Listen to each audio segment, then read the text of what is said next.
Today we're going to talk about how to be more productive than 99% of people, and I have a very special guest with me, Evelyn Wise. And for those of you who already know her, you know that she's very well known for the businesses that she has built over the past few years. With low ticket offers, she built her business to over $9 million in revenue, and she's very known for her capabilities with ads and how she grows on Skool. But I think what you're also very, very known for is how incredibly productive you are. Like, you're the queen of getting it done.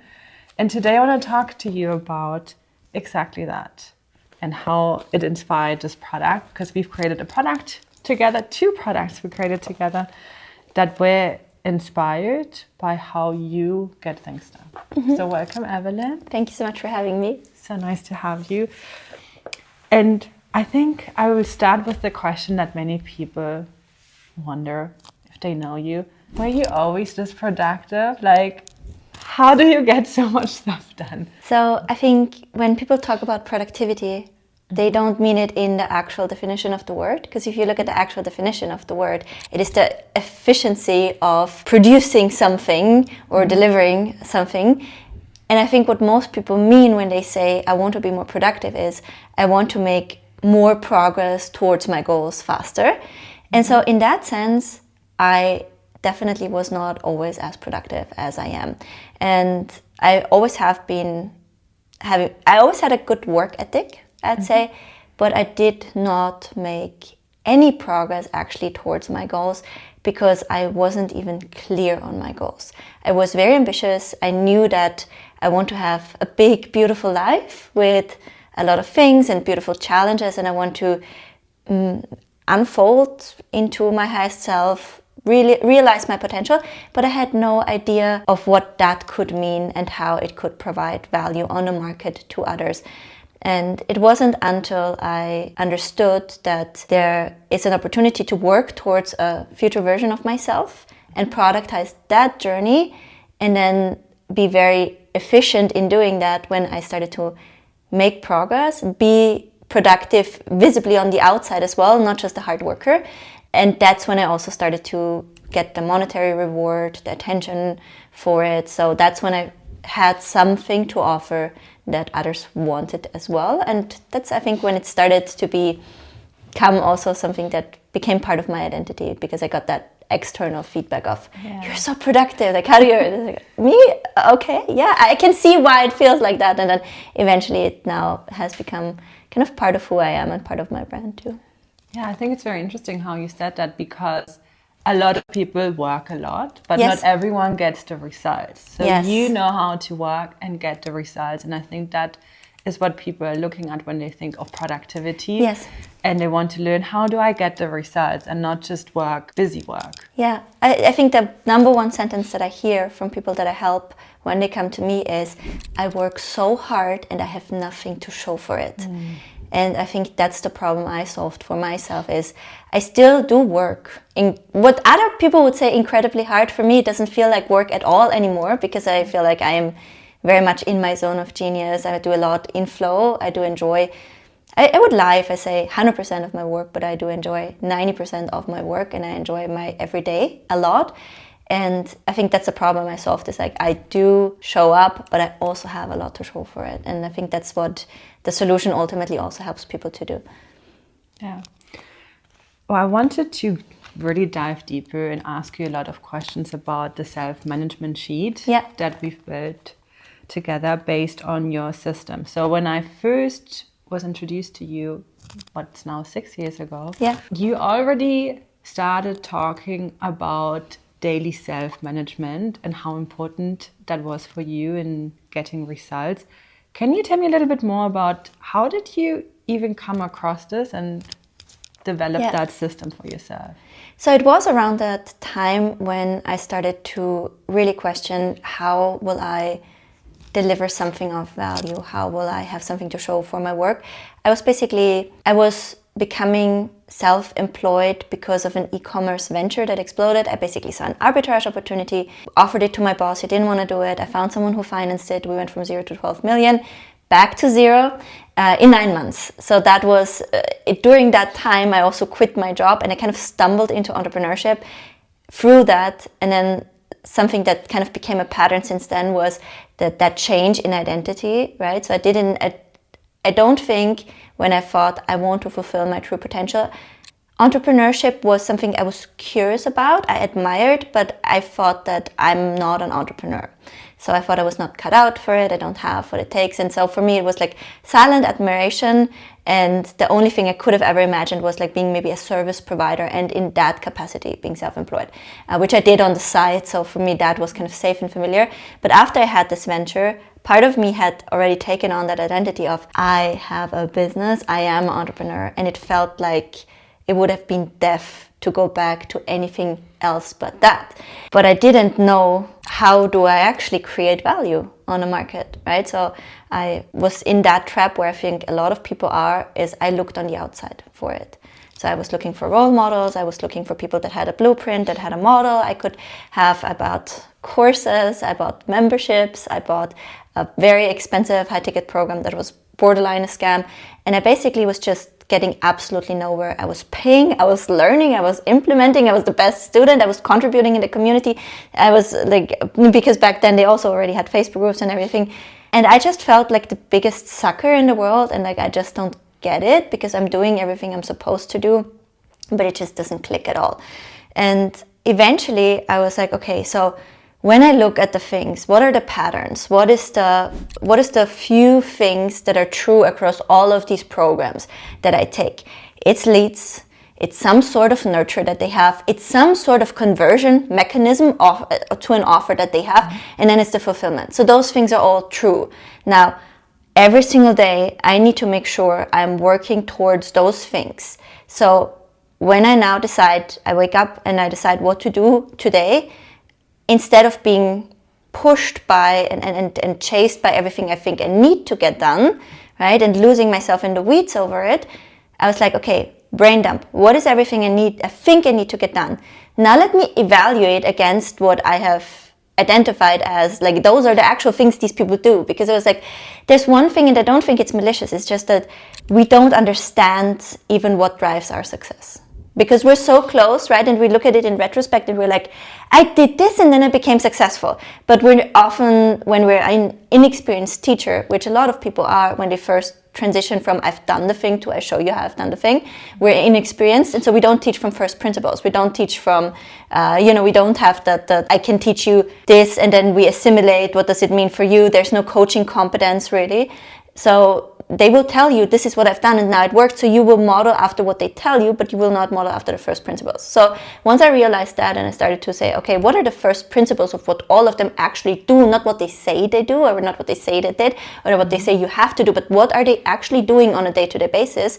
And then I was like, okay, I just have to do what they do on a day-to-day basis. And if what I've written down on the to-do list is none of these things, probably shouldn't do it. And that's when I started to see traction extremely quickly. Like within a couple of months, I started to build things up.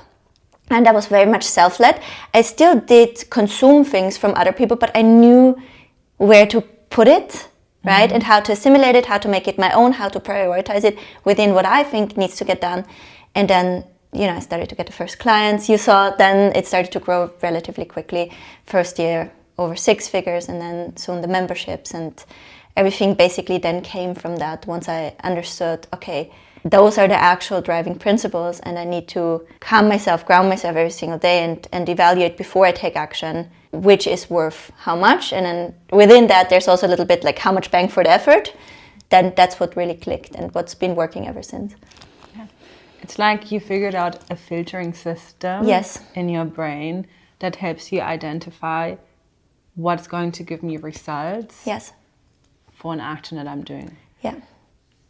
And that's very powerful. It's basically like also looking through a layer beyond what the evidence is on the slate, right? What somebody says or the information that you get, and you're trying to say like, is that true? Because it's like, again, like I said, it's not maliciously not true, but it's like, what's the underlying truth of that? And then operating from that. It's almost, I know people like overusing that as an example, but it's almost like with the Matrix. It's like once you have seen it, you cannot unsee it, and you can never take anything anyone says at face value again, because you know, like, oh, we as humans do these things that we're making sense in retrospect and when we're explaining it, right? So it will always shift. It's like, what is the information below the information that the person is giving me, right? They're doing it to the best of their capabilities, but what's the information below that? What's the actual underlying principle? Where does it fit with the things I know work? And then what does it mean for where I am with my resources, with my priorities? Where does it fit in? And so it's like, once you see it, you can't unsee it. And it's basically like you solve the puzzle every morning, and then you're like, okay, I'm good to go. And you're so much more efficient because of that. And in the early days, how did that look like for you? Would you use like a sheet of paper, or would you use a Google? Like, how did you do that? What was really important in the beginning, especially until you have that muscle, it's really important to do it on paper. There's something completely different about doing it on paper. First off, I think for the nervous system, it's something really grounding. I think that it might signal our nervous system safety when we sit down and there's the paper, because you would not write when, you know, the tiger is chasing you. It's like that sitting down alone with a piece of paper. I would often make a coffee or a tea for it. It's like, there's space, and then when I'm on the laptop and there's other tabs open, right? How, you know how it is. I open the laptop, the notifications come in, the emails, ding, ding, ding, ding, ding. I'm already like really activated. So then I'm in the mode, oh, I quickly need to get this done and prioritized. And then, but it's actually, I'm not true, right? Because in my head it's already, I need to look at this, I need to look at that. And then it's basically just making a mockery out of doing this prioritization, versus when you are like, okay, let me sit down. Let me shut everything off. I am not in fight or flight. I'm not in stress. I have the time to do this. It will feel like, oh, this is then taking me forever. It takes you net 2 minutes longer to do it, right? But it saves you those 2 minutes 100 times throughout the day because of that. And so just having that, and then you're actually thinking about it, and you'll see like your day looks completely different because you have actually taken the time to make that inventory and then prioritize it against. You know, not only what do I know I need to do to success, because eventually, like at one point, I think, again, like going back to that place of like having the safety, once you know, I can do this full time, probably for a long time, I'm good. So eventually you also start to measure against other quality factors, right? So it's not about, I need to get to this point of income and result as quickly as possible, because below that, the base needs are not met. But once you are there and you know you're good, you also say, okay, what are my goals for my quality of life, the person I want to become, the time I want to spend with my family? So you start to take other things into account, and then you actually get the benefit from what you tried to build in the first place. Because what also happens to a lot of us, I think, that are figuring entrepreneurship out, is we never stop chasing and we never stop running, because we never get to that point where we feel safe. So I also think having a tool and reminding yourself, grounding yourself every day in that, it shapes how you experience every day. And ultimately, when I look back over the successes I had, when I look at the school games, the 2 Comma Club Award, I cannot tell you how short the joy was. It was probably like 15 minutes of, I did it! And then what? You know, it's like after that comes the depression and the crash of the nervous system, because all the adrenaline goes out and you're like, that was kind of not worth it. But what's worth it is like how can I work every single day? Can I do the things I enjoy? Can I spend time in flow? Can I spend time in my zone of genius? So those are the things that it gives you back as well when you prioritize like that, because it's so easy to forget over that. It makes me think it's almost like budgeting for your your time. It is actually budgeting your day. That's a really good analogy. It is budgeting your day. And there's certain trade-offs we always have to make, right? But it's like, okay, how do I want to make those decisions today? And then you just go in a lot calmer, more organized. And then at the end of the day, it's also you every single day. You have that, first off, it's fun while you tick it off. So you have that progress momentum while you do it. You're like, I did it. Next one, right? So you also kind of get into this mode of, I'm knocking things off. So it gives you that momentum and energy throughout the day. But then also at the end of the day, when you look back and you're also getting better at understanding how much can you get done in a day. Because in the beginning, you greatly overestimate that. So after you eventually understand how much can I get done, right? So you'll start to get good at budgeting as well. And then you have this really positive reinforcement loop at the end of the day when you look back and you're like, what did I accomplish? You're like, oh, I said I'm going to do this, I did that. I said I'm going to do this, I did it. And you start to trust yourself so deeply, right? So it's like you every single day you are collecting evidence that you keeping your words to yourself. And that alone makes you, I think, more productive and effective than 90% of other entrepreneurs I see in the space. Because when I see one thing, it's like they keep breaking the word that they give themselves, and that can just erode your self-esteem. How is it not possible that you start to think of yourself lower if you keep breaking the promises you make to yourself? And this is a really good restoration tool for that. Because I've done that for years to myself. I said I'm going to do this, but it was way too vague. Then it was not aligned. And then it was, not purposeful. So of course I kept humiliating myself in front of myself. And this allowed me to repair that relationship with myself as well. It's interesting. A tool that is so simple has so many different nuances and like compounding effects, I would say, that add up over time. What I really liked about it, so when I first was introduced to your self-management, where you were explaining, okay, first you brain dump all of the different things, and then you prioritize as well. You see what can be deleted, like, because sometimes when you see it on paper, it can go. How did you think about that, and how do you prioritize so that, as we were thinking of, like, it's almost like you're budgeting your time, but sometimes you get a good return on your investment as well, right? With some actions will give you a good bang for your buck, other things will just have been for nothing. Yeah. How did you identify the things that got you the results? Yeah, so the layout that I like to use is inspired by the Eisenhower matrix, right? So if it's important and urgent, we will get it done today. If it's important, not urgent, we will schedule it so it gets urgent at a point. If it's not important but urgent, we will try to delegate or renegotiate it. And if it's not important, not urgent, we will make the conscious decision not to do it at all. The Eisenhower matrix was something that I encountered when I studied marketing. We were having management courses, and so prioritization tools were there, and so we learned about that, and then also the effort impact matrix. And I felt like, oh, that makes sense to me. I think these are really powerful, and it was the first prioritization tools I had in mind. What I realized is, like, it's just a layout, but you have to dig a little bit deeper because who decides what is important, who decides what is urgent, right? So that now comes back to why we actually needed this tool, because I've had always relatively good intuition and access to myself, especially because I also did a lot of reading and journaling, but I also had some, and it's childhood upbringing, whatever, we all have our things. I did have a lot of issues with people pleasing, boundary setting, all of those things. So what happened to me is that in all of those years where I did not work for myself, at first it was an identity issue for sure, that I didn't think that I could try on that identity. But the other thing was also I was so busy pleasing and seeing where other people are and making sure they are okay that I didn't even hear myself. Now with that tool and with the necessity of prioritization, naturally came the question, what is important?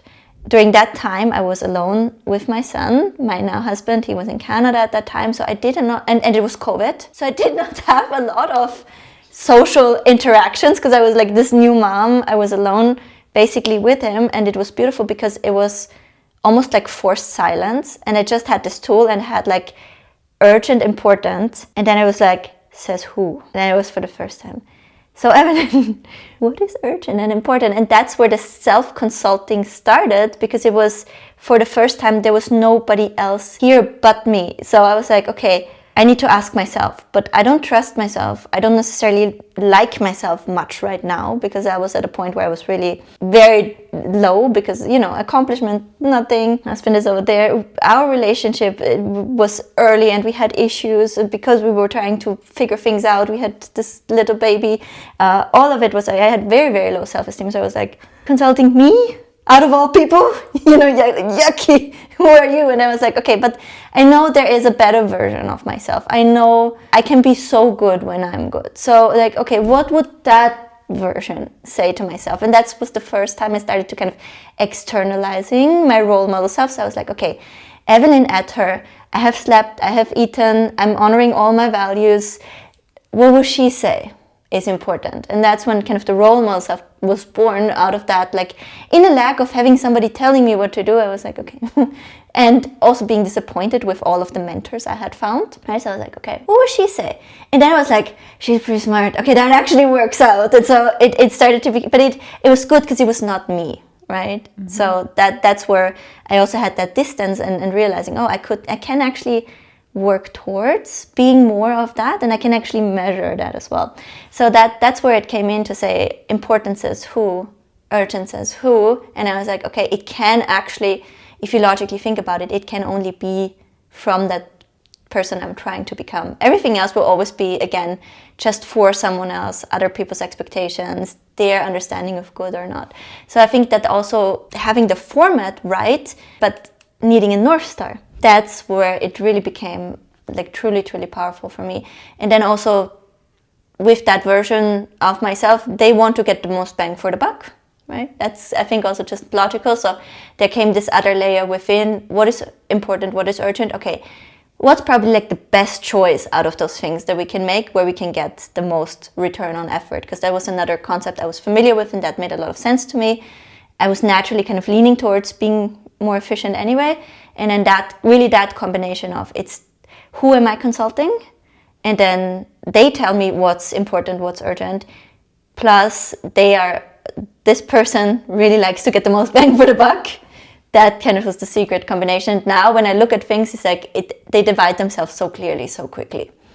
Yeah. When I'm connected. When I'm not connected, I can still slip into those old patterns and I can still actually cause a lot of like damage to myself, self-sabotage a lot, which is why I think it's so important to have the tool laying on your counter, right? Because when you're then like in this everyday situation where you're having those what the F moments, like what is going on? And then you're like, oh yeah, I didn't do that. That's why I'm not with myself at all. Yeah. And then you can course correct like relatively quickly. And I found that's also something, it allows you when you have it physically around yourself, the time to recover becomes shorter because naturally we slip, naturally we get distracted.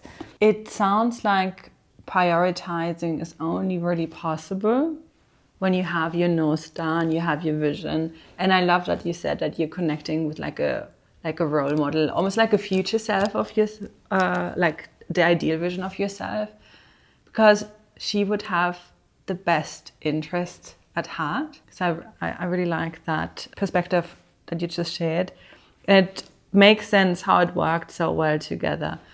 And in the planner, the main focus in the beginning especially is like helping people really identify and getting a lot of clarity, because without the clarity, it's harder to know what actions you need to do, because where are you going? So it's almost like you got like your GPS with on one side that helped you with the prioritization and then the daily self-management.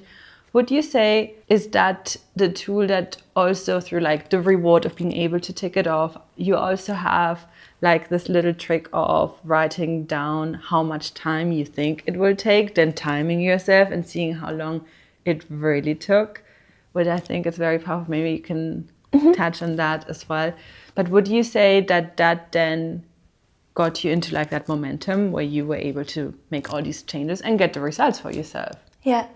So I think that one thing is that I am deeply convinced of is what everyone needs is self-leadership, right? So I love having mentors, learning from others, and that only can be valuable if you know how to assimilate, how to take it in, and how to make it your own. Because ultimately, also when we think about how can we contribute value to the market, it is our genuine experience, perspective, intuition, way of doing things that adds something new, right? So it has to be born from that place. In order to get to that place, you have to spend some time with yourself. And I think that that's what this has become, is a productized way to spend this quality time with yourself. And like we discussed, you will not get the same result brainstorming with ChatGPT. You will not get the same result from a conversation. Although it's important to have these different mirrors and different tools, at one point, if you want to be truly self-led, you'll have to sit your booty down and spend some quality time with yourself, thinking about yourself and getting clear on those things so you can be led from within. Otherwise, you always just, those ping pong machines in the arcade. I feel like when I look at a lot of entrepreneurs and people in the space, my heart breaks for them because they feel to me like this little ball in the ping pong machine of the people who are self-led, who hold their vision, who walk their path. And I don't actually, again, I think that they want to help and want to share.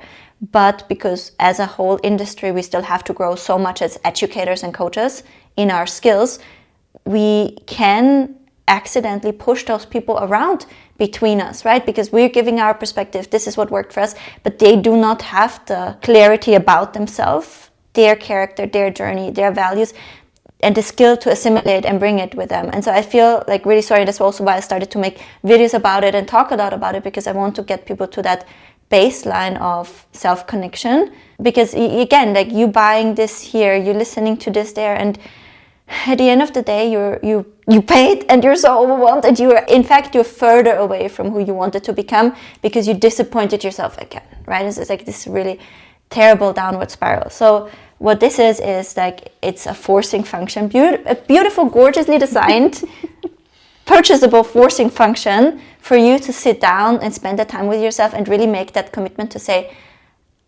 I am source. I am the leader. It's coming from me. It will always have to come from me. Will always have to come through me, and I will have to decide consciously, am I doing this? How am I doing this? Where does it play in for me? So that's this tool, right? So it's like a hub for you to get back into yourself and really make that conscious decision. I'm source again. I decide what happens. I'm the manager here, right? So that is this tool here. And we kept it really simple, so anyone, even if somebody who has not been in touch with me, can use it. I also created complementary resources around it because it actually goes so much deeper, right? And I think the clearer you are on that and the more conscious awareness you have, the better you can use it, the more you can get out of it.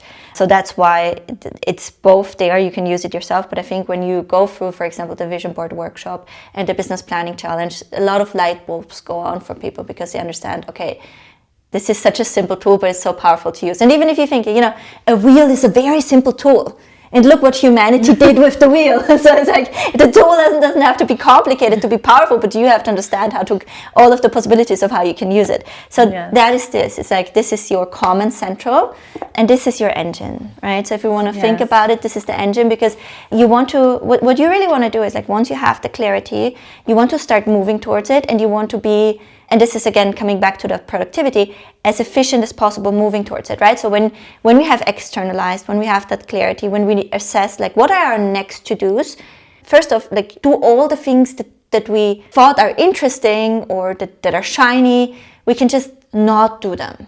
So most of my time is found in, I have all of these ideas and I write them down, I think I should, and then it's like, oh, I should not do this, I should not do that. I found 3 weeks of my life this morning because I'm not going down into those rabbit holes. And I think people are grossly underestimating how much time they're losing in those little rabbit holes that they can get pulled into when they're not with themselves, right? So that's the first thing is we want to hear through the deletion part, we want to send you like in as little rabbit holes as possible. Now, when you do get into a rabbit hole, you will notice, and this is why the time was so important for me, because when I start to do these things and I have an estimated time, right, and it says like, I estimate this takes 60 minutes, and I'm 180 minutes in, I need to be alert and I need to be like, something is wrong here. What is wrong here? Because I did not budget for this to take so long, and I need to assess, can I do this differently? I'm a big perfectionist. Am I being perfectionistic about this? What's the smallest version of this that I can do? Is this truly necessary, right? So I will not tolerate if it takes so much longer than I estimated, unless there's a really good reason, which is then when I need to go back and be like, why do I justify this time? Like really, And who am I pleasing right now? Is it that future version of myself, or is it maybe this person I really like that I want to help and I feel sorry for and now I want to save them? You know, it's like, oh, I should talk to them because I'm enabling and, you know, trying to rescue. So it's allowing me to catch myself like really quickly, which then reduces, again, like time spent not on goal. Right? So it's like, well, all we want to do is we want to reduce time spent not on goal, and we want to increase time spent on goal. So with those two tools, with the time and the deletion, we're saving a lot of time. The delegation is very similar to what I said. It's like, can we give this to someone else, or can we renegotiate this? Because very often, because of who we are as social creatures, we will enter these open or covert contracts on, oh, now this is my responsibility, etc. And again, we can say, is this true? Does this have to be true? I was supposed to, when I was in LA, I was supposed to meet with a very important entrepreneur for ad recording. And I said, will this actually happen? Because I'll take some time away from my son to come there. And yes, it will actually happen. And on the morning of when it should happen, it did not happen. And, you know, I was like, in the first moment, I was a little bit, oh, but I said, and actually, but then when I looked at their trajectory and I was like, this is why they are where they are, because they're so ruthlessly protecting their time and they're so deliberately renegotiating every single minute of their time spent. And again, everybody can decide where they want to be as a person on a spectrum based on their values. But one thing you have to understand is like, you have to fight for your minutes because nobody else will. Everybody will just take. It's not ill-intentioned. It's just that how incentives align in this real world, right? Yes. So that's why we have the delegation. And then the do part with the, I need to get it done today or I need to schedule it, that's also really important because otherwise we never make time spent on goal a priority, right? So it's we have to really, this is defending our time from all angles, right? So, and because otherwise we die at death by 1,000 cuts. So many entrepreneurs that have, and I've been doing for a year, this accountability giveaway, right? Where it's just like 3 things you want to get done this week, come back and let us know if you've done these 3 things.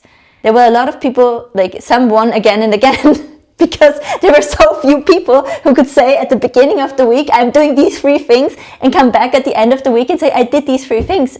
And I think to a degree, it feels like this is ridiculous how few people are able to do this.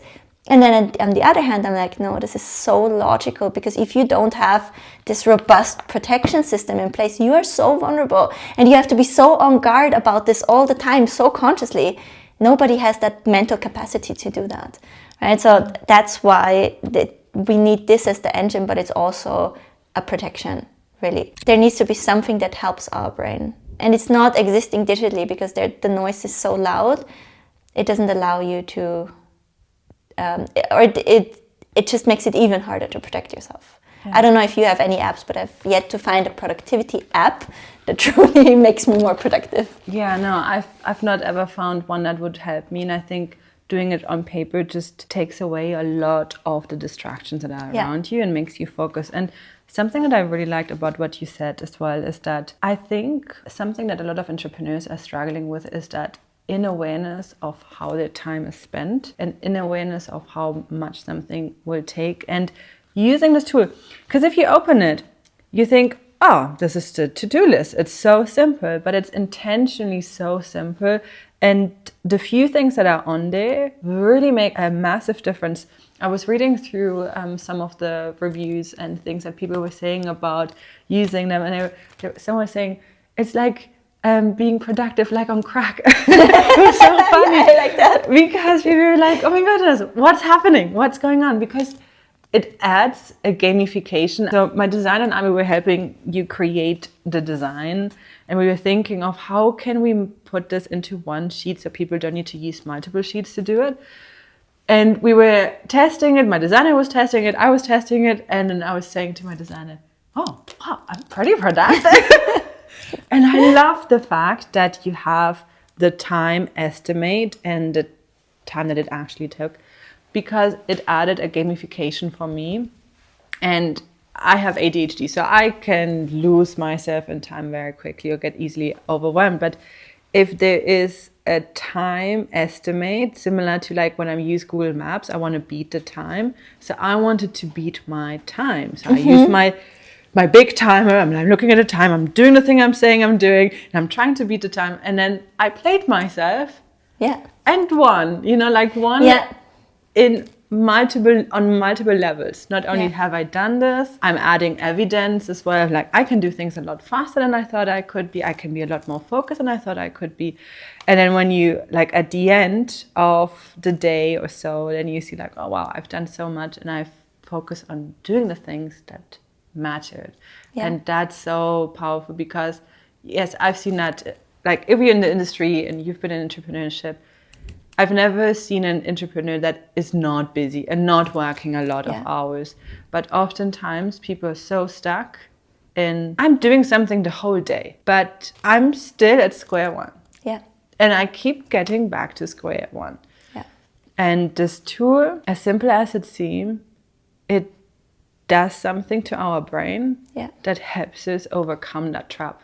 Because it's like an endless loop trap otherwise. Yes. And the entrepreneurs or coaches or creators, they are in the same spot for many, many years. And I've been there too, right? Yeah. Like, and I can fall back into that again. I'm like, okay, you know, you're just doing random stuff right now. So I think you've given with this product a beautiful gift to people to be able to break out of that endless loop and learn how to become more aware. Well, sometimes you learn as well, like you grossly underestimate how much something takes, so you learn as well a lot, like, oh, I'm unrealistic in my planning. Yes. I think there are a few things like I really want to add, because there are a few more things like that it really does. Is the first thing is, I like to compare it a little bit to losing weight, right? So it's like everybody knows in theory what they have to do, but it's so hard to actually do it in practice because you don't have that, now you do this, now you do that, now you do that throughout the day.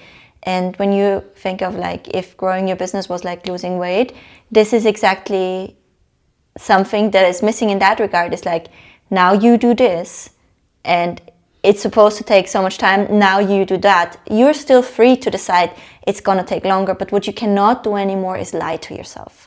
So I think it's something that makes doing the simple but hard thing possible, right? It makes it repeatable because you don't have to remember every single day. You have your guide, your tool there. It turns you into somebody who is radically honest with themselves. And with that, it is a true tool for self-respect as well. And you will see once you have that self-respect and the momentum, you also become magnetic to others because others can feel that, right? If you are we said like in your truth, in your intuition, you're rolling with things, you are such a different person. Your output is completely different and it just becomes magnetic for others. And we also talked about this we are in an industry as well where who you are as a person really matters, right? So people, like we said, there was a few years ago, there was a popular digital product around 365 live stream ideas. And it was selling, I think, for like $27 or something. It was a big hit. Today, nobody would buy this anymore because you can get those ideas from ChatGPT in like a minute. But people would still buy a product from somebody who was live for 365 days. And now they give you what they did in like, if I was to do it again, I would do it like this. Because the genuine experience and the effort like is worth it. So we still, even if knowledge becomes arbitrary, right? And the worth of pure information goes down to zero, lived experience is so valuable. And who we are as a person becomes even more valuable because we want to have proof that we are learning from somebody who is doing the work. And it's hard to radiate that and be that if you have to look at yourself honestly and you're like, I'm disappointed with my progress. I'm all over the place. I don't like how I showed up. You know, it's like, I'm actually stuck with this. It's very hard to be that role model for others if you're not in that space for yourself. And I see this in my business when I'm falling off of that. Things start to go in a downward spiral because why it's worth for people to be in my space is because that momentum is contagious. So it's also a tool for people that feel like maybe I'm not as magnetic as I should be as a personal brand, as a leader in my industry. It could be because you're not having the momentum for yourself and you're not signaling that, because you can almost not avoid signaling momentum when you're getting so much done because people will notice. Right? So it's also a tool to get you in that upward spiral. So whenever I'm in that downward spiral, you can be sure I'm not doing it, right? And then I see it laying around and I'm like, duh. So it's also really good for me to know that even if I should fall off track, I can always get back into it. So it's almost like if you've found a way to lose weight in the past that works for you. So for example, after I had my son, started to do like a lot of walking and found like certain ways that would work for me when I wanted to lose weight. For me, knowing that I know how to do it is something that makes me so much more relaxed as well. It's like I don't always have to be on. But when I need it, I know exactly what I need to be doing to get into that upward spiral again. And so for me, it's almost like also having it around is like an insurance for me to know that I will be able to get back on the horse, if that makes sense, if I need it. If someone gets both products today and they're new to you, maybe they're a bit familiar with what you do, what would you recommend them to do first to get the most out of it? Okay, so I want to give two paths, because I also noticed from people working with this, there's two types of people. So there's the one type of person, that's me. I like to, even when I was a kid, I always liked to eat my veggies first, and then I could eat the meat, which I liked more. So I'm that type of person. Brian Tracy has a book about this, like Eat the Frog. I eat the frog to get into my momentum. I'm like, oh, I hate this the most. I need to get it off and then I'm good.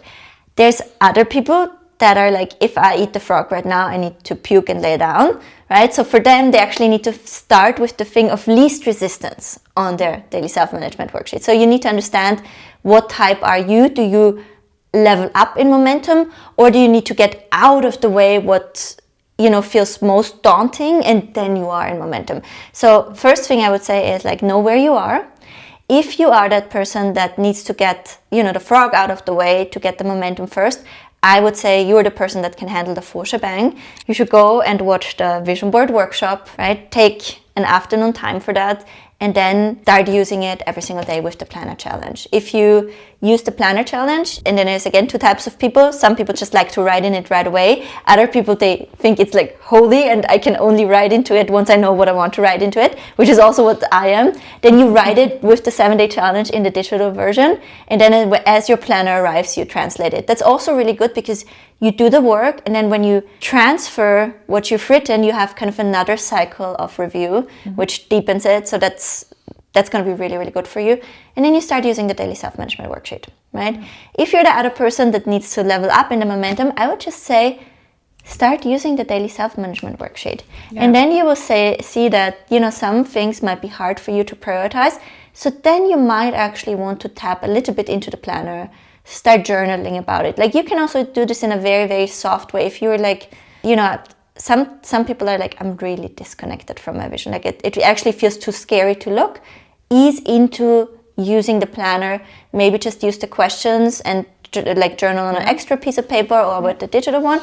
And then once you start to get the momentum and you're more excited to it, then you start to go a little bit deeper into it and maybe even do the vision board workshop. Yes, because in the beginning of this planner, you actually guide people through simple questions, but really important ones where they can reflect and get a lot of clarity on like what's the North Star, getting clarity on what's their bottleneck, where are they being held back, what their offers are, what they want to do for nurture, and so on. And I think this is like a foundational piece that is going to just add so much clarity to the person that progress becomes easy. But I also want to, I don't want people to be like, oh, I have it, but I cannot touch it because I don't have the time to do it perfectly. Because even if you just start to do this, you will already notice significant shifts, right? Like you and your designer started to do this work. And for years, I've only given out this worksheet to people, right? So for years, people only did that, and it already made a huge impact on their lives. If, it feels overwhelming, just start here. And you'll notice you will be pulled into the planner as you start to get the results with it. You naturally get more excited. Then you start to see like, oh, I want to make time for this because it's treating me well, right? So it becomes a little bit addictive like that. And you just need to know how to ease into it if you're that type, or if you're the kind of ripping the Band-Aid off type, you just set aside some time and you really get serious about it. Yes. One thing that I want to encourage people, I know there's a lot of like planner anxiety of like messing up the planner and it having to be pretty and all of that. I want to encourage everyone. It's fine if you write something and it's wrong and you just go, you use your markers. Like, the product is there to help you make progress. And it can get messy, and that's okay. Yeah. You know, it's your plan and no one's going to look into it anyway, just you. So I want to encourage people, because sometimes people are so cautious of using the product. Yeah. Because they are like, oh, it's so pretty, I don't want to mess it up. You won't mess it up. The product is your companion. It's okay, you can do You can write all of the things. And I think we said it should be ideally, you want to use it, you know, like the Birkin bag, the designer handbag. We said we want you to use it like this. The original designer, she had it smashed. Like she had key rings on it. She was throwing it everywhere. It was Stickers. just her everyday bag. And that's also how the real connoisseurs wear it. So in my dream, how I would envision this planner for people to use is like, I want you to have it like a good Birkin. It's like super stylish, but because it is so shabby, full with your notes and stickers and things you put into it, then, you know, when I see it, I would be like, yeah. But you do what you like best. And that's why we also give like the digital resources too. Exactly. Evelyn, it was a pleasure having you. Is there anything that you feel like we've missed out and that you want to voice or share with everyone before we wrap up? Just maybe again this, it is simple. That doesn't mean it's easy, but it is actually simple. And stop letting yourself be pushed around so much. It's all within you. Tap into that. Like that's my biggest wish for people. I'm deeply concerned for people who don't have that because of how our world is changing. And I think if you buy nothing, if you do nothing, just know that you are your biggest asset and resource. That version of yourself that is there, your highest version within yourself, that's the person you should consult first and foremost. And if all this conversation did is to get people into that headspace and to repair that relationship with themselves, I think then it was already more than worth it to do this whole project. If just one person realizes that that's the most important relationship, is with that version of yourself and repairing the relationship to yourself. I don't think it's your fault that you've let yourself down. It's just like you did not have the tools, you did not have the perspective.